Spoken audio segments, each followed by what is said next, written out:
Alex සහ ජියාගේ සුන්දර ආදර කතාව මැදට ජියාගේ අම්මා මාරක රාක්ෂයෙක් කියන්නේ ඇයි? මුළු නගරයක් ආරක්ෂා කරනවා කියලා හිතපු පූජනීය ගස ඇත්තටම මිනිස්සුන්ව මරන මාරක උගුලක් වුණේ කොහොමද? Hi guys, අද අපි බලන්නේ Perfect World movie එකේ දෙවන එපිසෝඩ් එකේ සම්පූර්ණ කතාව.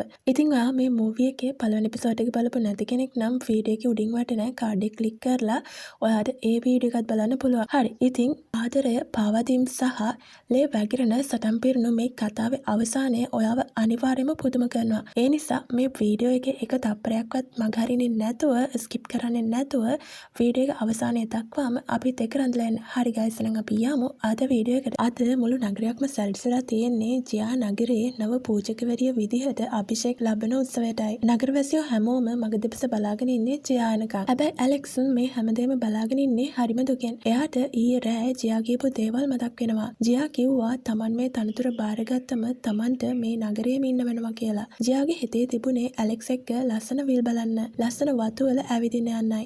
ඒත් තමන්ගේ වංශයේ වගකීම නිසා ජියාට තමන්ගේ ආදරය කැප කරන්න සිද්ධ වෙලා. ඔය අතරේ අර ආරක්ෂිත කැප්ටන් ඇවිල්ලා ඇලෙක්ස්ට කරදර කරනවා. එයා කියනවා ජියා දැන් පූජකවරියක් වුණාම ඔයාට එයාව මුණ ගැහෙන්න බෑ. ඒ නිසා දැන්වත් මෙහෙන් යන්න කියලා. ඇලෙක්ස් හරිම සංවේදී විදිහට කියනවා මේ උත්සවය ඉවරුණ ගමන්ම මම මෙහෙන් යනවා කියලා. හැබැයි ඇලෙක්ස් දන්නේ නැහැ මේ පූජනීය ගස ළඟ ජියා වෙනුවෙන් තමන්ගේම අම්මා සූදානම් කරලා තියෙන මාරක උගුල ගැන. ඉතින් මේ උත්සවය හරිම උත්කර්ෂවත් විදිහට පටන් ගන්නවා. ජියාගේ අම්මා හැමෝම ඉදිරියේ කියනවා ජියා අපේ නගරයේ වීරවරියක් වගේ ආරක්ෂා කරයි කියලා. ජියාත් හරිම ගෞරවයෙන් තමන්ගේ අම්මට ස්තුති කරලා එයා හදපු අර ඩෝල් රූකඩය අම්මට තෑගි දීලා පූජනීය ගස ළඟට යන්නේ ආශිර්වාද ගන්න.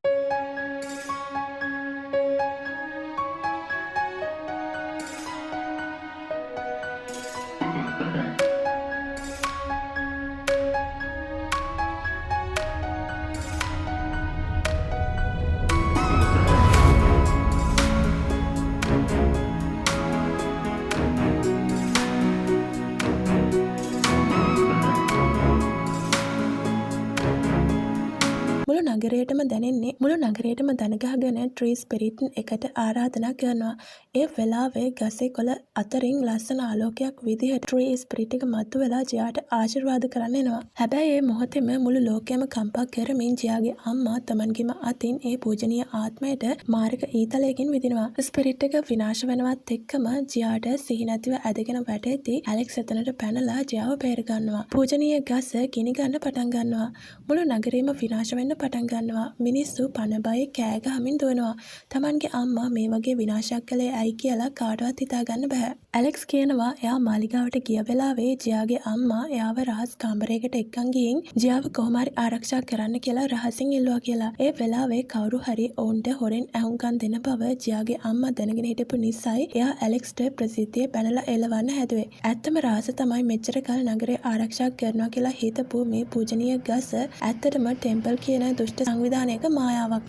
ඔවුන් මේ ගස පාවිච්චි කරලා නගරවැසියන්ගේ ජීව ශක්තිය හොරෙන් උරා බිමින් හිටියේ. ජියාගේ අම්මා ඒ ගස විනාශ කළේ තමන්ගේ වංශය ඒ වහල්භාවයෙන් නිදහස් කරගන්නයි. ඒත් එක්කම පොළව යටින් මාරක උල්ගල් මතුවලා ඇලෙක්ස් සහ ජියා දෙසට විහිදී යනවා. ඇලෙක්ස් තමන්ගේ පලියෙන් බේරුණත් ජියා අනතුරේ වැටෙනවා.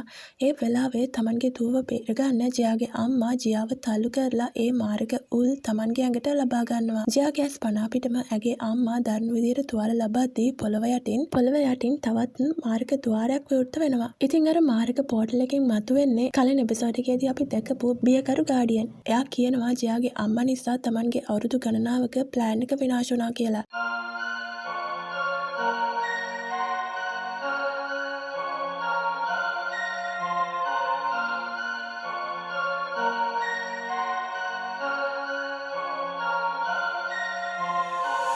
ඇලෙක්ස් තමන්ගේ රීන්කානේෂන් ස්වෝඩ් එක අරගෙන එයාට පහර දුන්නත් ගාඩියන් ඒක ලේසියෙන්ම වළක්වනවා.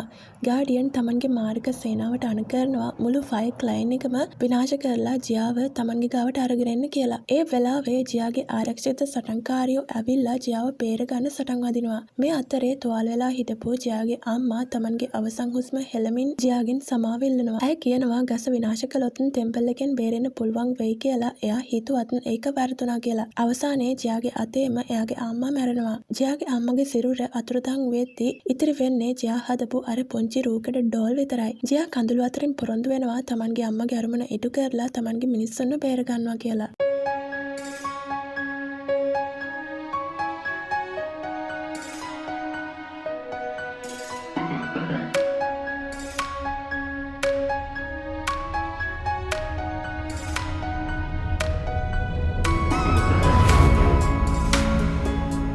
ඉතින් ඇලෙක්ස් අර බියකරු ගාඩියන්ව අඳුනනවා. එයාට මතක් වෙනවා මේ අර කලින් දවසක ගෝල්ඩන් ඒ ෆෘට් එක රකින්නවා දැකපු බල්ලෙක් වගේ කෙනෙක් නේද කියලා. ඇලෙක්ස් ඒ රකුසට බල්ලා කියලා අපහාස කරලා තමයි සටන පටන් ගන්නෙ. ඇලෙක්ස් තමන්ගේ කඩුවෙන් මාරක මිටි ප්‍රහාරයක් රකුසට ගහනවා. රකුසගේ කටින් ලේ එන්නම ඇලෙක්ස් දරුණු ලයිට්නින් කික් එකක් එල්ල කරනවා.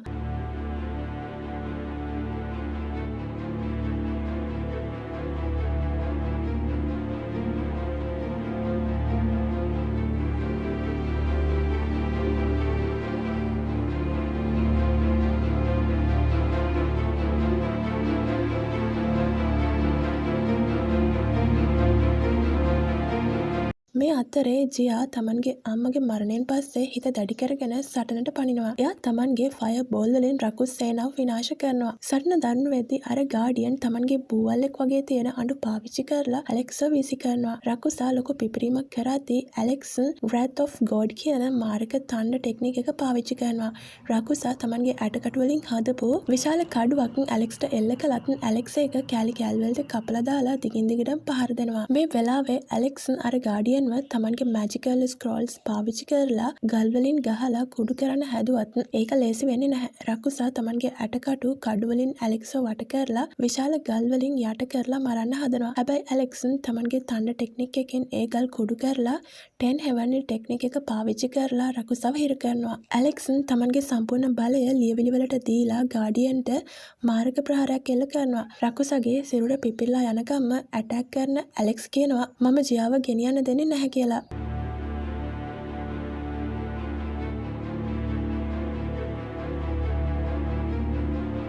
අන්තිමේදී ඇලෙක්ස් ඒ රකුසව මරලා දැම්මා කියලා අපි හිතුවත් ඇත්තම බය දේ වෙන්නේ ඊට පස්සේ පොළව පලාගෙන මාරක ඇටසැකිලි රකුසෙක් මතුවෙනවා. අර ගාඩියන් ඇත්තම ශරීරයේ පොළවෙන් මතුවෙලා hina වෙනවා සෙල්ලම දැන් තමයි පටන් ගත්තේ කියලා. ඉතින් ඌ නගර වැසියන්ට පව්කාර ලේ තියෙන කූඹීන් කියලා අපහාස කරමින් මුළු නගරයටම මාරක ඇටකටු වර්ෂාවක් වස්සනවා. නගරය විනාශ වෙද්දී මිනිස්සු දහස් ගණනින් මැරෙනවා. මේ විනාශය දැකපු ආරක්ෂිත කැප්ටන් කෝපෙන් රකුසට අභියෝග කරනවා. ඉතින් මේ නගරය විනාශ එක නතර කරන්න කියලා ආරක්ෂිත කැප්ටන් රකුසට අභියෝග කරමින් ඉදිරියට ගියත් රකුස අල්ල කරන මාරක ඇටකටු ප්‍රහාරය එයාගේ පලිහ පවා බිඳගෙන ගිහින් එයාට දරුණු ලෙස තුවාල කරනවා. ඉතින් ඇලෙක්ස් තේරුම් ගන්නවා මේ අලුතින් මතුවුණු ඇටසැකිලි රකුසා කලින් හිටපු රකුසට වඩා දහස් ගුණකින් බලවත් කියලා. මූව මට බාර දීපන් කියලා ඇලෙක්ස් තමන්ගේ ආමර් එක සහ රීන්කානේෂන් ස්වෝඩ් එකත් අරගෙන රීන්කානේෂන් ස්වෝඩ් එකත් එක්ක යෝධ රකුසා දෙසට වේගෙන් පියාඹලා යනවා. රකුසා ඇලෙක්ස් අල්ලගන්න හැදුවත් ඇලෙක්ස් රකුසගේ ඇඟිලි අතරින් ලිස්සලා ගිහිල්ලා රකුසව කපන්න උත්සාහ කරනවා. ඒත් පුදුමේ කියන්නේ රකුසට සීරීමක්වත් වෙන්නේ නැහැ. අර ගාඩියන් hina වෙලා ඇලෙක්ස්ට අභියෝග කරනවා. එකපාරක් අහම්බෙන් දිනපු පළියට උඹ මාව පරද්දන්න පුළුවන් තරම් බලවතෙක් කියලා හිතුවද කියලා. ඉතින් ඇලෙක්ස් දැන් තමන්ගේ ජීවිතේ දරුණුතම අභියෝගයකට මුහුණ දීලා ඉන්නේ. ඒ විදිහට මේ එපිසෝඩ් එකත් අවසන් වෙනවා. හරි. ඉතින් ජයාගේ අම්මා තමන්ගේ දුව බේරගන්න ජීවිතේ පූජා කරද්දී ඇලෙක්ස් තමන්ගේ සැබෑ බලය පෙන්නලා ඒ යෝධ රකුසව පරද්දන හැටි ඇත්තටම අදාහ ගන්න බෑ. පූජක තනතුරේ වගකීම නිසා ජයාට තමන්ගේ ආදරය කැප කරන්න උනත් ඇය අම්මගේ අවසන් පොරොන්දුව ඉටු කරන්න අධිෂ්ඨාන කරගන්නවා. ඉතින් මේ මූවි එක ගැන ඔයාගේ අදහසත් කමෙන්ට් එකක් දාන්න. ඇලෙක්ස් සහ ජියා ආයේ කවදා හරි මුණ ගැහිද? ඉතින් මේ වගේම සුපිරි තවත් ඇනිමේ මූවි රිවිව්ස් බලන්න කැමති නම් අපේ channel එක subscribe කරලා තියාගන්න. Okay guys, see you next time.